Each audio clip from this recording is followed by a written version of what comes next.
अस्सलामुअलैकुम प्यारे बच्चों, आज हम हमारी छठी क्लास के उर्दू मज़मून के दूसरा सबक, जिसका उन्वान है हज़रत उमर फ़ारूक रज़ी अल्लाह ताला अन्हु, इस सबक के बारे में मालूमात हासिल करेंगे, जिसके मुसन्निफ़ है डॉक्टर मोहम्मद शरफ़ुद्दीन साहिल।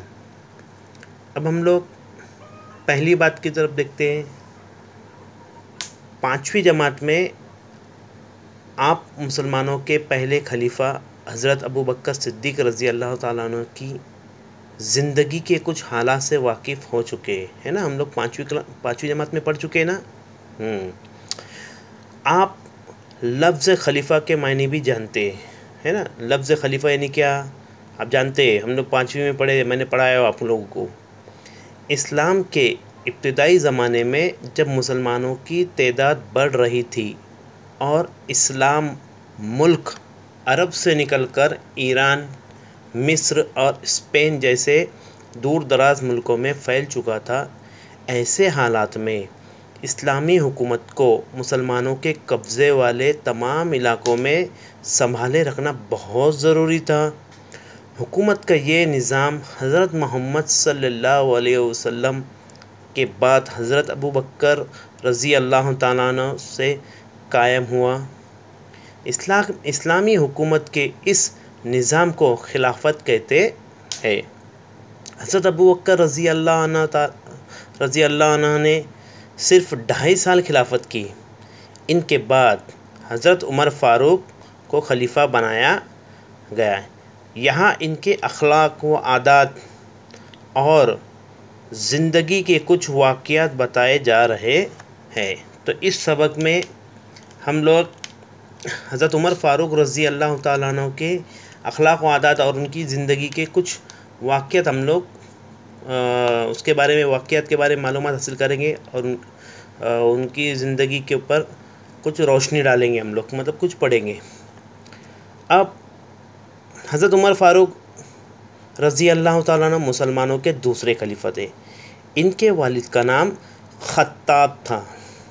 क्या था? ख़त्ताब। हज़रत उमर रज़ी अल्लाह ताला अन्हु 583 में मक्का में पैदा हुए। उन्होंने पहलवानी और शाहसवारी के फ़नून में महारत हासिल की और पढ़ना लिखना भी सीखा। हज़रत उमर रज़ी अल्लाह ताला अन्हु तिजारत करते थे। तिजारत पता है ना आप लोगों को, तिजारत किसे कहते हैं? हाँ, एक जगह से दूसरी जगह जाकर सामान बेचना, है ना। सामान को बेचना, एक जगह से दूसरी जगह जाना, है ना, तो उसे तिजारत कहते हैं। तिजारत के सिलसिले में उन्होंने दूर दराज के सफ़र किए और दौलत कमाने के अलावा इल्म और तजुर्बा भी हासिल किया। हज़रत उमर रज़ी अल्लाह ताला अन्हु का शुमार अरब के सरदारों में होता था। शुरू में अरब के दूसरे सरदारों की तरह उन्होंने भी इस्लाम की दावत को कबूल नहीं किया, बल्कि इसकी शदीद मुखालफत की। शदीद मतलब क्या? बहुत ज़्यादा। मुखालफत मतलब क्या? मना किया, मतलब उसको कबूल किया क्या? नहीं, उसके ख़िलाफ़ गए। लेकिन अल्लाह ने हज़रत उमर रज़ी अल्लाह ताला अन्हु के दिल को फेर दिया। चुनांचे हज़रत मोहम्मद सल्लल्लाहु अलैहि वसल्लम की खिदमत में हाजिर होकर उन्होंने इस्लाम कबूल कर लिया। जब दुश्मनों का जुल्म सितम हद से बढ़ गया तो अल्लाह के रसूल सल्लल्लाहु अलैहि वसल्लम ने हिजरत का हुक्म दिया। हिजरत मतलब क्या? पता है किसी को हिजरत? हिजरत यानी एक जगह से दूसरी जगह जाना, है ना। ये एक जगह छोड़कर दूसरी जगह जाना, वहाँ पर बसना, उसको हिजरत कहते हैं। ये आम ज़बान में हम लोग उसको क्या कहेंगे? सफ़र करना। जैसे एक जगह से दूसरी जगह सफ़र करते हैं ना, तो वैसे उन्होंने हिजरत की। हज़रत उमर रज़ी अल्लाह ताला अन्हु ने मक्के से मदीना हिजरत की।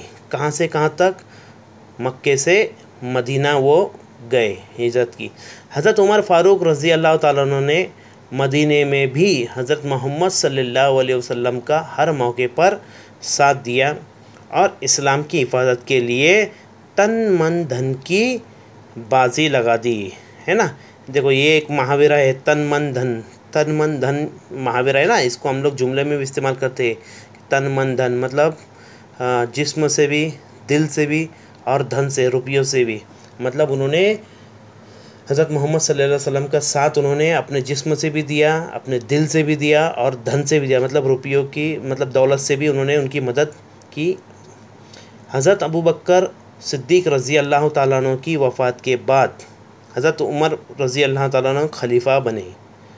कब बने वो? हज़रत अबू बकर सिद्दीक़ रज़ी अल्लाह ताला अन्हु की वफ़ात के बाद। वफ़ात मतलब क्या? उनके इंतकाल के बाद, है ना। उनका इंतकाल हुआ, उसके बाद हज़रत उमर रज़ी अल्लाह ताला अन्हु खलीफा बने। हज़रत उमर की खिलाफत की मुद्दत 10 बरस 6 महीने और 4 दिन है। कितने दिन थे वो? उनकी खिलाफत कितने दिन तक वो खिलाफत में रहे?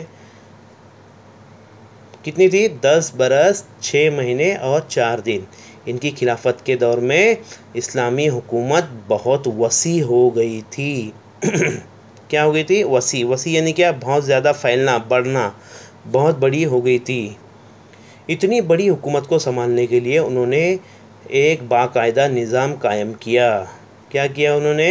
एक निज़ाम बनाया। जैसे जैसे उनकी हुकूमत बढ़ती गई है ना, जैसे हम लोग के पास हमारा कारोबार वगैरह जो भी होता है वो अगर बहुत बढ़ जाए, बहुत ज़्यादा बढ़ जाए, तो उसको संभालने के लिए हम कुछ प्लानिंग करते हैं ना, कुछ मंसूबा करते हैं। तो वैसे ही बाकायदा उन्होंने भी एक निज़ाम बनाया।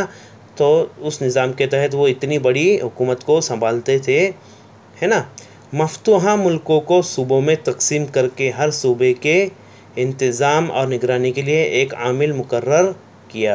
क्या किया उन्होंने? जितने भी वो इलाके मफ्तूहा मतलब फ़तेह किए हुए, जो जीतते हैं ना, जंग करके जो जीता जाता है, हासिल किया जाता है, फ़तेह किया जाते हैं। तो ऐसे कई इलाके जो जीतते थे उसको फ़तेह करते थे। ये फ़तेह की जमा है। मफ्तूहा जो है ना, फ़तेह की जमा है। तो मफ्तूहा मुल्कों को सूबों में तकसीम करके, मतलब वो जितने भी मुल्क के ऊपर वो अपनी हुकूमत काबिज़ कर लेते थे, जीतते थे, है ना, फ़तेह कर लेते थे, उनको वो सूबों में तकसीम करके हर सूबे की निगरानी के लिए एक आमिल मुकर्रर करते थे। बैतुल माल, अदालत, आबपाशी, फ़ौज और पुलिस के महकमे कायम किए। क्या क्या किया उन्होंने? देखो, बैतुल माल यानी क्या? कोई जानता है बैतुल माल के बारे में? बैतुल माल यानी अवाम का पैसा, है ना, जिस पे हमारा हक नहीं होता है, बस अवाम का पैसा होता है।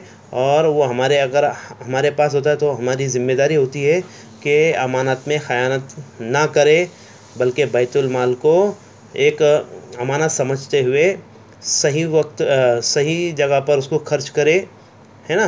तो अदालतें कायम की। आबपाशी, फ़ौज। आबपाशी का मतलब समझता है ना? पता है? कोई बताएगा? आबपाशी एक नया शब्द है ना, नया लफ्ज़ है ना। आबपाशी यानी पानी का, खेतों में पानी की फराहमी करना, है ना। तो आबपाशी, उसके बाद फ़ौज और पुलिस के जो महकमे उन्होंने कायम किए।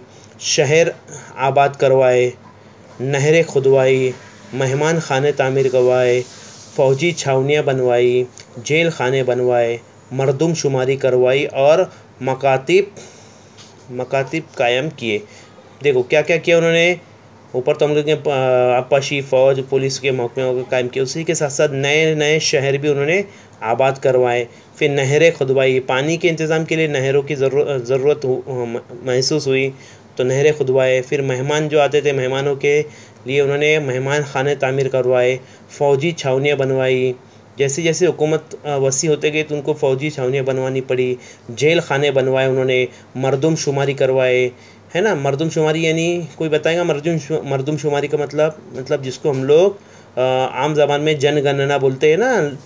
तो कितने घर में कितने अफराद है, उन अफरादों के बारे में मालूमात करवाना, कितने लोग हैं, छोटे बड़े, बच्चे बूढ़े, मर्द औरतें वगैरह, ये सब लिख के लेके जाते। तो ऐसे ही मरदमशुमारी उन्होंने करवाई और मकातिब कायम किए। मकातिब यानी क्या? मदरसे वगैरह उन्होंने कायम किए। हज़रत उमर रज़ी अल्लाह ताला अन्हु की हिदायत पर सलाह व मशवरे के बाद हिजरत के वाक़ये को बुनियाद बनाकर हिजरी कैलेंडर की इब्तिदा हुई। देखो, ये बहुत अहम मालूमात है कि हज़रत उमर रज़ी अल्लाह ताला अन्हु की हिदायत के बाद, किसकी? हज़रत उमर रज़ी अल्लाह ताला अन्हु की हिदायत पर सलाह मशवरा के बाद हिजरत के वाक़ये को बुनियाद बनाकर ही हिजरी कैलेंडर की इब्तिदा हुई है।